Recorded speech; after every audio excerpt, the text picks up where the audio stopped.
What can we expect from Kings XI Punjab in IPL 2019? We're going to have a look at how that squad shapes up. What would be an ideal playing 11, strengths, weaknesses, etc. And what Ajit, Agarkar and Brad Hodge think will be the final position for Brad Hodge's former side. So let's just get into the strengths and weaknesses of that squad. Mike Hesson and R. Ashwin would have had lots of time thinking about those players, and just if you have a glance at that squad, one thing you will see is that they did invest heavily in unknown Indian players. Just looking at their batsmen, well, Prabsimran Singh went for big money, hard-hitting wicketkeeper batsman, and we've got Mayank Agarwal, Karun Nair, KL Rahul as the genuine Indian batsman that will stake a claim. Ashwin is captain. Sam Curran went for big money. Moses Enriques is there, and Chris Gayle as well. There are a lot of uncapped players as well in this. Darshan Nalkande and Agnivesh Ayachi are considered part of the scouting system that Punjab have eyed them from. Varun Chakravarti, the leg spinner from Tamil Nadu, went for huge money.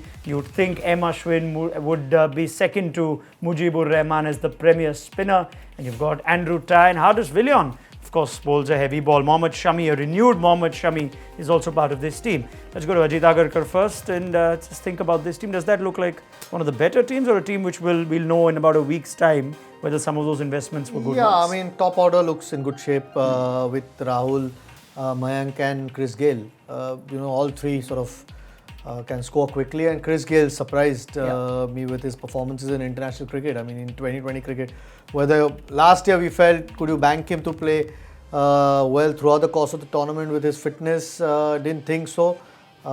With the way he's batted against England at the moment, you wouldn't put past him having a great IPL. So that sort of strengthens it. Rest of it, I think, again, similar sort of issues. If Miller doesn't play well in that middle or lower middle order, they don't have a power hitter there. No Indian real middle order or lower middle order batsman with power, unless somebody new props up who we haven't seen much of. And then Indian bowling. I mean, Shami is a good buy now with the kind of form that he's carrying into the IPL. Yeah. But apart from that, Andrew Ty and him, you don't see a lot of bowlers that you can depend on through the course of the tournament. Mujib obviously gives them a little bit different.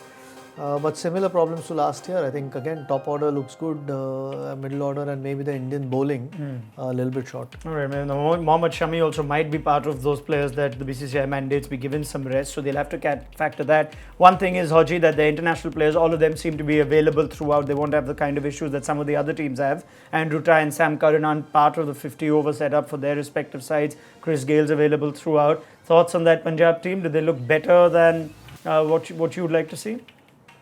Yeah, they look like they've got plenty of options. There's plenty of all-rounders there. I agree with Ajit that the top's pretty much sorted out. KL Rahul was outstanding. Chris Gayle's form has been unbelievable recently, and he was pretty good last year. Probably need to get a bit of a lift in 2020 cricket from Mayank Agarwal, Karun Nair. These boys from Karnataka need to step it up a little bit in that middle order. But all in all, they've got some explosive batting at the top, some real variety in their spin department. But again, it's just probably how you're going to get that best combination when you've brought so many players into the group. Probably takes about 3 or 4 games to work out, what is going to be your best suited combination. What about X-Factor players then? Now, they've picked a lot of unknown players, big money for Prabsimran Singh and Varun Chakravarti. But for you, Brad Hodge, an X-Factor player would be a more seasoned Indian international.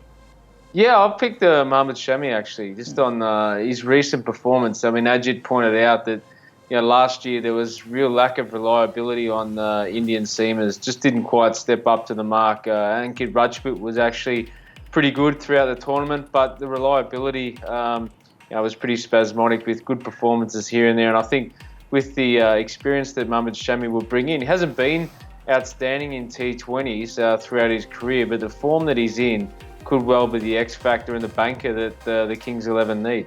Okay, the international batsman's gone for the Indian fast bowler. The Indian fast bowler, I think, is going for an international batsman. Yeah, I never thought I'd ever pick Chris Gayle again. I mean, as great as he has been in all formats really through his career, you just felt he couldn't. Just seeing him bat again and the big scores that he's got in international cricket just feels like he's he probably has sort of one last thing to say in the IPL or make that contribute. The pitch is pretty good in Mohali and the form that he's carrying, and if he can get hundreds in one-day cricket, I think 2020 cricket, he certainly can maintain that form and through the course of the tournament. So if he can play well and play as well as he is at the moment, could actually make a difference to that Kings 11 team, because they'll need a lot of runs, whether they are batting first or batting second. Okay, now Chris Gayle has got runs in ODI cricket this year, but let's look at some numbers in recent times in 2020 cricket for the big Jamaican, and that's what we've got. Strike rate of 132.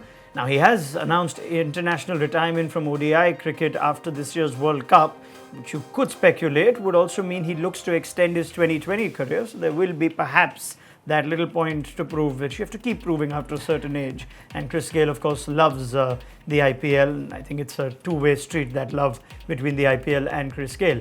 Now, does he fit into the playing 11s of both Ajit Agarkar and Brad Hodge as we try and pick an ideal 11? Now, Chris Gayle was used almost 3 or 4 games into the season last time out and created an impact. You somehow like to carry Chris Gayle in spite of him not being able to produce runs in every game. But let's have a look at the first set of playing 11s for Ajit Agarkar. So there is Gayle in that. KL Rahul had a stupendous IPL opening the batting. He will also keep wickets. Mayank Agarwal, Karun Nair are seasoned IPL campaigners. So too is Moses Henriques, who played more of his IPL cricket at the Sunrisers Hyderabad. Mandeep Singh, R. Ashwin, Andrew Ty, Mohammad Shami, Mujib and Ankit Rajput. Ajit?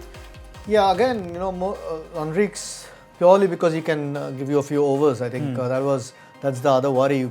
Purely going with 5 bowler. I think Ashwin tried it last year. It's always a bit of a risk unless you have 5 bowlers who are on top of the form. And even then, in T20 cricket, 1 or 2 guys are going to have a tough day. So because of that, otherwise David Miller's another option if you need a power hitter down the order. You've not picked the big money leg spin and Varun Chakravarti. Maybe between him and Ankit Rajput, you'll decide. Again, I haven't seen enough. I've just picked the tried and tested once at this point. Maybe closer to the tournament, you'll probably know a bit more of how who's available and who's in sort of contention at that point. But like I said before, their middle order or lower middle order and their bowling, apart from a couple of guys, looks a little bit thin. Right, so that's Ajit's playing 11. Now, Brad Hodge was paid millions of dollars to pick Kings XI Punjab's first 11. Let's see what he's done on this time when we've asked him to do the same. So he's gone for David Miller, who Ajit said is the other option if they want to get some more pedigree in the middle order.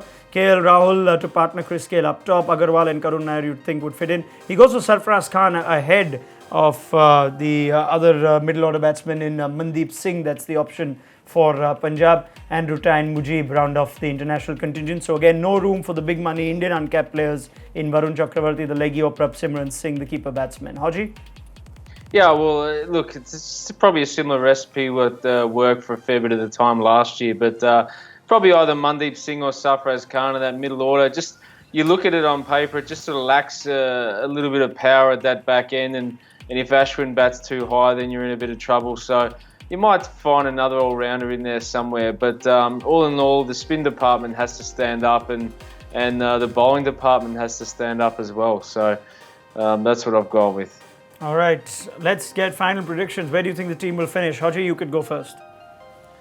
Similar to last year, I think I've got them finishing at 7th, only because it's really, look, to be honest, there's not much difference between 3rd and 8th, to be honest. It's a game or a percentage, really. So it's just a matter of trying to get that team. Mike Hesson has to get new players in. They don't have the luxury of Mumbai Indians who have been together for a long period of time. So that's the difficult thing. All right, so not a happy season predicts Brad Hodge for Kings 11. Are you fancying them to finish low down the table as well? Yeah, I can't imagine them being top 4. I don't know what the position. I mean, in 2020 cricket, you never know. You get 2 or 3 guys going crazy, and like Maxwell and Miller, that one season went for Kings 11 and virtually got them to the playoffs in the first 6 or 7 games. So, which could very well happen with KL Rahul and Chris Gayle. But just looking at the squad on paper, I think there are stronger teams than them to finish in the top 4. I don't think they will. Okay, thank you very much to Ajit Agarkar and Brad Hodge. So R. Ashwin and his team have their work cut out. This was our preview for the Kings XI Punjab for IPL 2019. Don't forget to like, share, subscribe and leave your comments in the comment section below. Click on the bell icon for notifications.